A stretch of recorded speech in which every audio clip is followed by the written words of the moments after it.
Dans cet exercice, on part d'un ensemble E avec une relation d'ordre qui est déjà donnée et on définit une nouvelle relation pour les ensembles. On prend x et y de parties de E, on dit que la partie x est plus petite que la partie de y. Alors, soit si x est égal à y, c'est-à-dire si les ensembles sont égaux, ou alors si tout élément de x est plus petit que tout élément de y.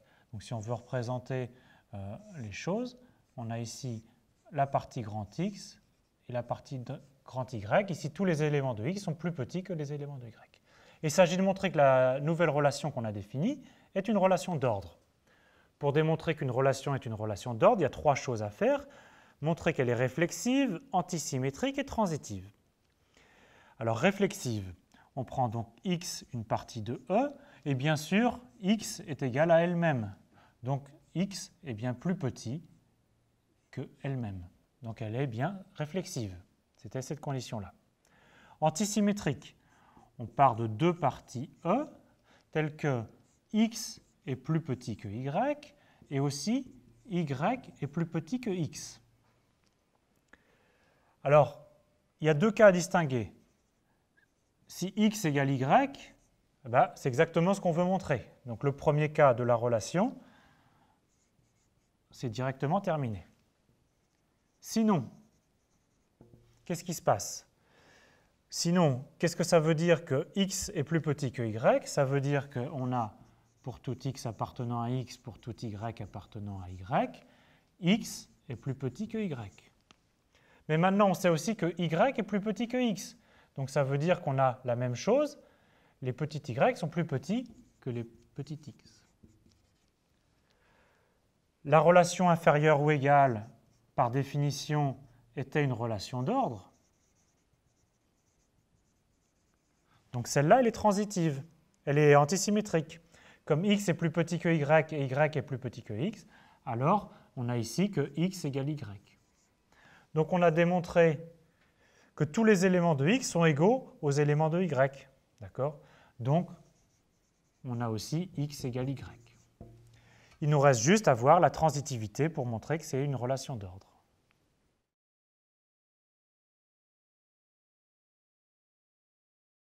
Il nous reste donc à démontrer la transitivité. On part de trois ensembles grand X, grand Y, grand Z, tels que X est plus petit que l'ensemble Y et Y est plus petit que l'ensemble grand Z. Alors on a le premier cas dont on va se débarrasser rapidement. Le premier cas, c'est soit X égale Y ou alors Y égale Z. Et à ce moment-là, il n'est pas très difficile de voir par cette condition que X est plus petit que Z. Alors sinon, la relation est définie par l'autre partie. Donc on sait que x est plus petit que y, donc ça veut dire que pour tout x appartenant à x, pour tout y appartenant à y, x est plus petit que y. Mais on sait aussi que y est plus petit que z, donc pour tout y appartenant à z, à y, et pour tout z appartenant à grand Z, y est plus petit que z. Ceci nous donne quoi? Ceci nous donne que, en fait, pour tout x appartenant à x, pour tout y appartenant à y, et pour tout z appartenant à z, on a que à la fois x est plus petit que y et que y est plus petit que z.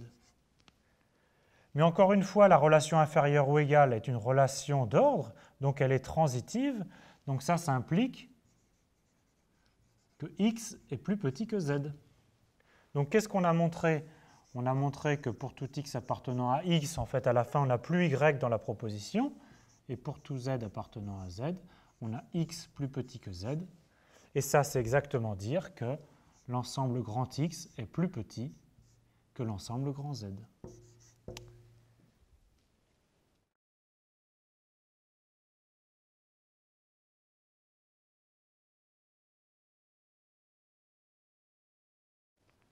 La notion de relation d'ordre, c'est ce qui généralise l'ordre que vous connaissez depuis toujours sur les réels.